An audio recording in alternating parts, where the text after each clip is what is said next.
नमस्ते बच्चों, मैं आपका अध्यापक चांद Thakur TGT non medical government senior secondary school Jibhi आपके समक्ष अपनी अगली वीडियो 10वीं कक्षा के लिए प्रश्नावली 6.3 भाग 6 के साथ आपके समक्ष उपस्थित हुआ हूँ। आज हम प्रश्न नंबर 11 से शुरू करेंगे। प्रश्न नंबर 11 है, आकृति 6.40 में ए बी बराबर है ए सी वाले एक समद्विबाहु त्रिभुज ए बी सी की बढ़ाई गई भुजा सी बी पर स्थित ई एक बिंदु है।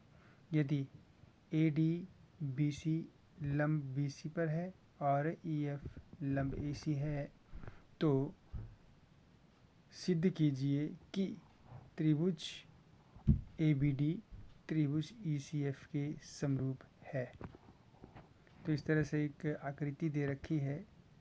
तो उसमें क्या है, एक समद्विबाहु त्रिभुज ए बी सी है, सबसे पहले दे रखा हुआ ए बी सी समद्विबाहु त्रिभुज है। तो इसकी जो भुजा ए बी और ए सी क्या है, बराबर हैं। उसके बाद बढ़ाई गई भुजा सी बी, यानी कि सी से बी की तरफ बढ़ाई गई है। देखो कहाँ तक, बिंदु ई तक बढ़ाई गई है। उसके बाद क्या किया है, बिंदु ई इस तरह से बढ़ाई गई रेखा पर स्थित है कि जब ई से जो उसके बाद जो है ए डी जो है लंब गिराते हैं बी सी पर। उसके बाद जो ई से हम ई एफ लंब गिराते हैं इस पर ए सी पर। ठीक है, तो हमें अब क्या सिद्ध करना है, जो त्रिभुज ए बी डी है यानी कि ए बी डी है ये वाला त्रिभुज, और त्रिभुज ई सी एफ है ये छोटे वाला त्रिभुज, ये दोनों क्या है, समरूप है। तो आइए हम शुरू करते हैं। सबसे पहले तो हम आकृति इस तरह से बनाएंगे।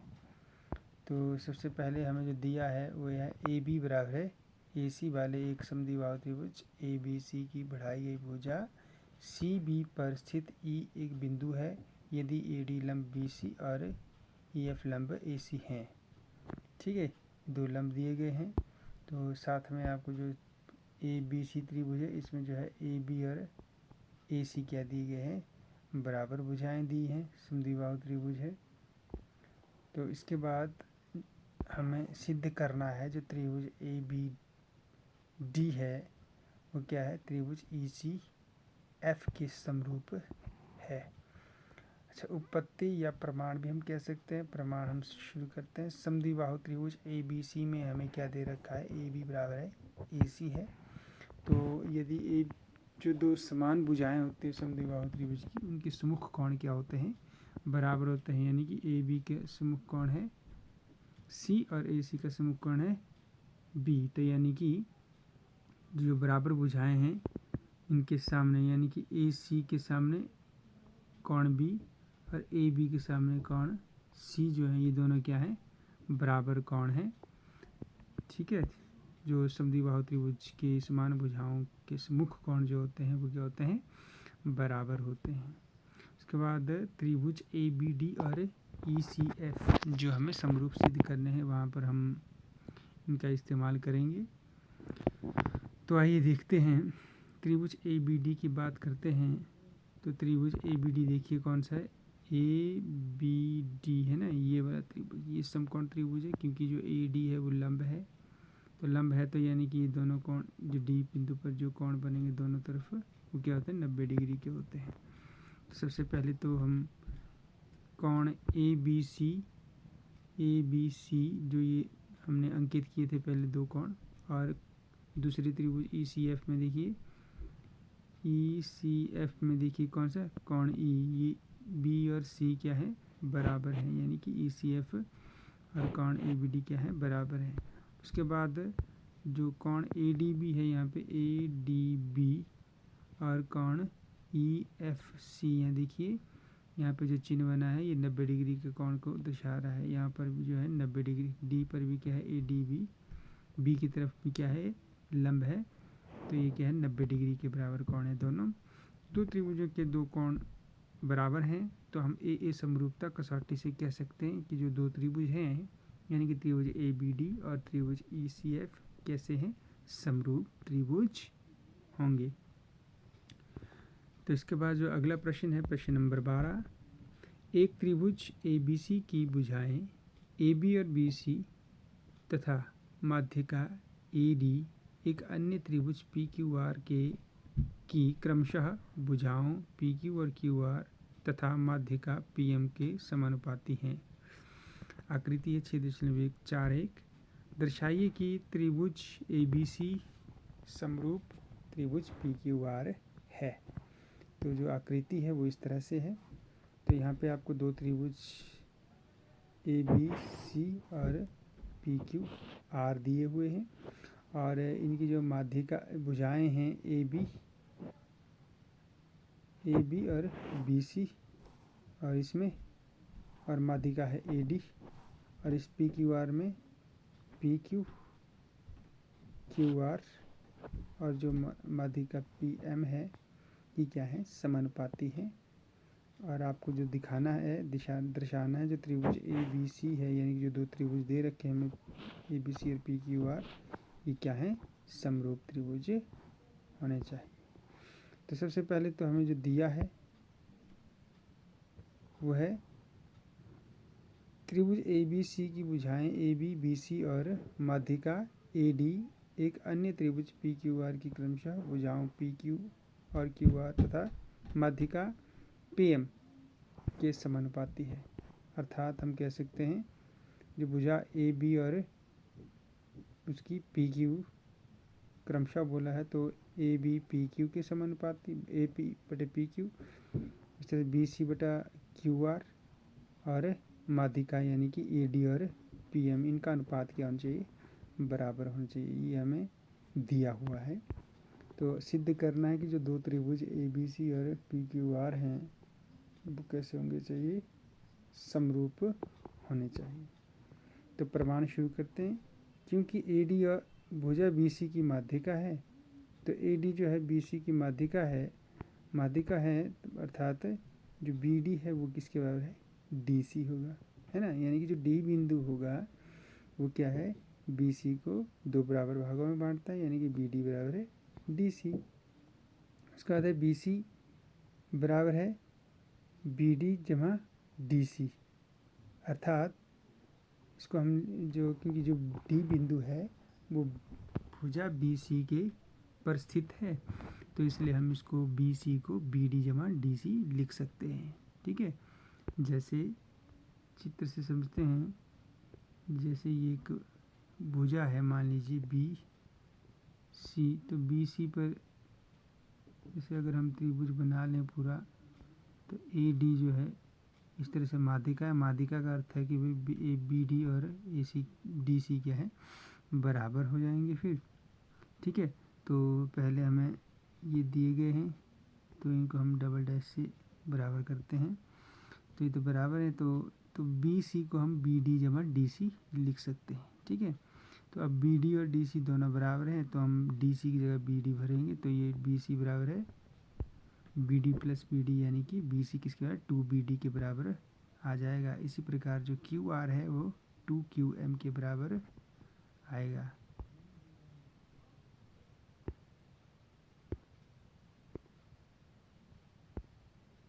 इस चित्र को हम मिटा देते हैं।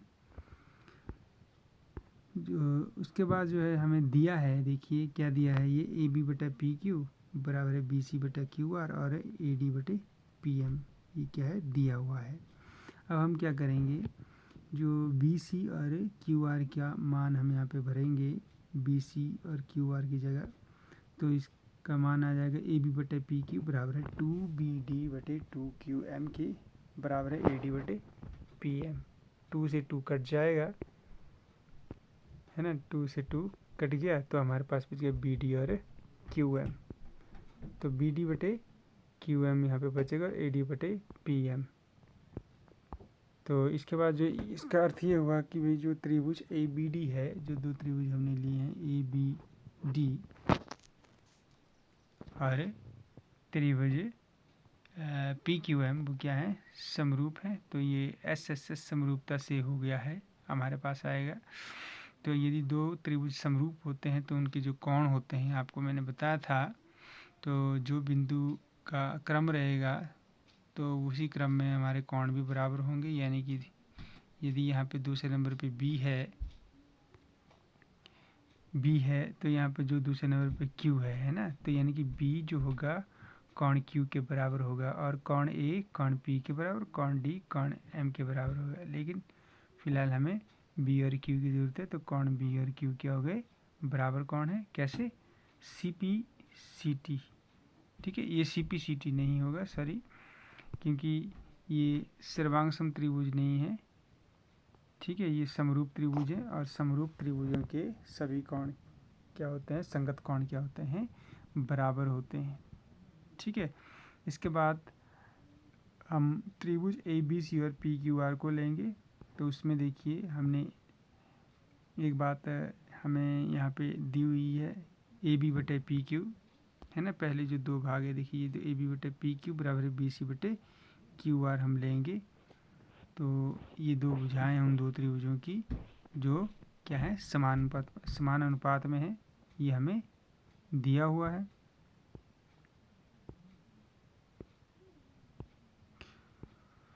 तो उसके बाद अभी अभी हमने देखा जो त्रिभुज के जो कोण बी और क्यू हैं वो भी क्या है, बराबर हैं। ठीक है, क्योंकि वो दो संगत त्रिभुज हमें मिले थे, तो संगत त्रिभुजों के कोण जो होते हैं वो बराबर होते हैं।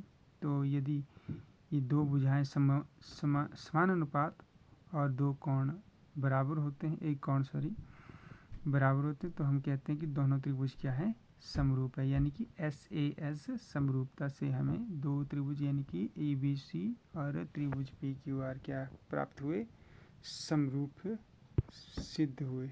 ठीक है, तो यदि हम अब हम अगले प्रश्न की ओर चलते हैं।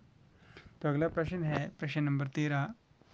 तो एक त्रिभुज ABC की भुजा BC, तो एक त्रिभुज ABC है जिसकी जो भुजा BC पर एक बिंदु D इस प्रकार स्थित है कि त्रिकोण ADC बराबर है कोण BAC है। दर्शाइए कि CA का वर्ग बराबर है CB गुणा CD है ना। ये डॉट का अर्थ यहाँ पे क्या है, मल्टीप्लाई है। ठीक है, तो ये क्या है, ये हमें सिद्ध करना है।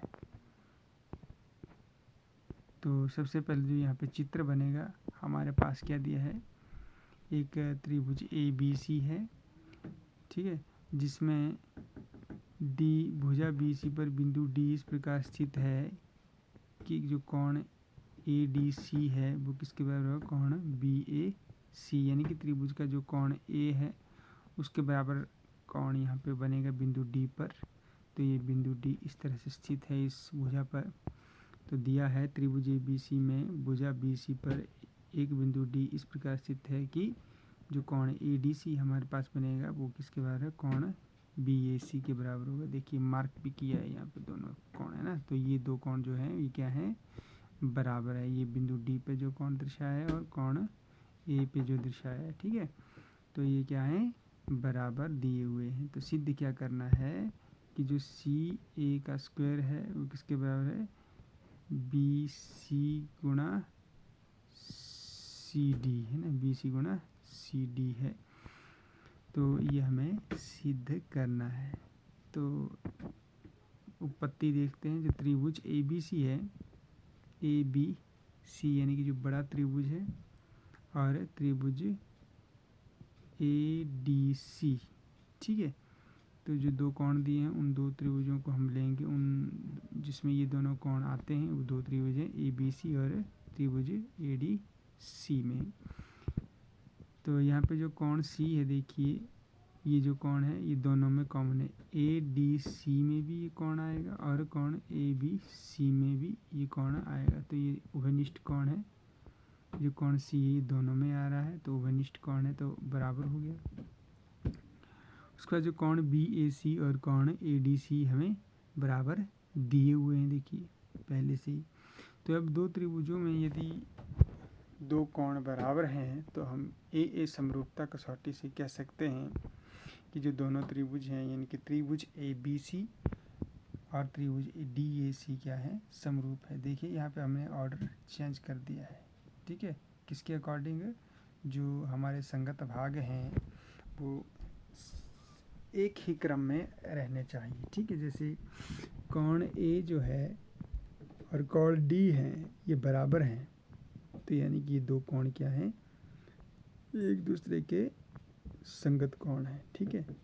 उसी तरह से कोण सी जो है, कोण सी कॉमन है दोनों में, तो ये सी जो है सी का ही संगत भाग रहेगा दोनों में, ठीक है। यानी कि पहले में जो ए बिंदु ए कोण है दूसरे के डी कोण के बराबर है, और सी कोण सी के बराबर, तो संगत भाग बी जो है इसका संगत कोण ए आएगा, ठीक है। छोटे त्रिभुज का जो ए कोण है वो बी के बराबर आएगा, ठीक है। तो इसके क्रम का आपने ध्यान रखना है कि ये इसी क्रम में आए संगत भाग। तो इसलिए जो है इसकी जो संगत भुजाएं हैं, ठीक है, उनका अनुपात क्या होगा, समान होगा, यानी कि बराबर होगा। तो संगत भाग क्या है, यहाँ देखिए पहले त्रिभुज का सी ए है, दूसरे का डी सी, ठीक है। पहला और लास्ट है तो पहला और लास्ट क्या है, डी सी। इसकी भुजा बी सी तो इसकी भुजा ए सी, ठीक है। तो ये आगे देखो बी सी बटा ए सी या सी ए, इसका क्रम आगे पीछे किया है, बाकी भुजा में आगे पीछे ए सी ए लिखो या सी ए लिखो, एक ही बात है, ठीक है। तो संगत भुजाएं जो है वो भिन्न नहीं होनी चाहिए, तो इनका अनुपात क्या रहेगा, समान रहेगा। तो इसको अगर हम क्रॉस मल्टीप्लाई करेंगे, है ना, तो कहने का अर्थ है ये इधर आएगा, सी ए से डी सी जो है बी सी के साथ मल्टीप्लाई होगा, तो यहाँ से सी ए का स्क्वायर किसके बराबर है, बी सी गुणा सी डी या B C dot C D के बराबर आ गया। तो यही हमें सिद्ध करना था इस भाग में, इस प्रश्न में। आज के लिए इतना ही, धन्यवाद।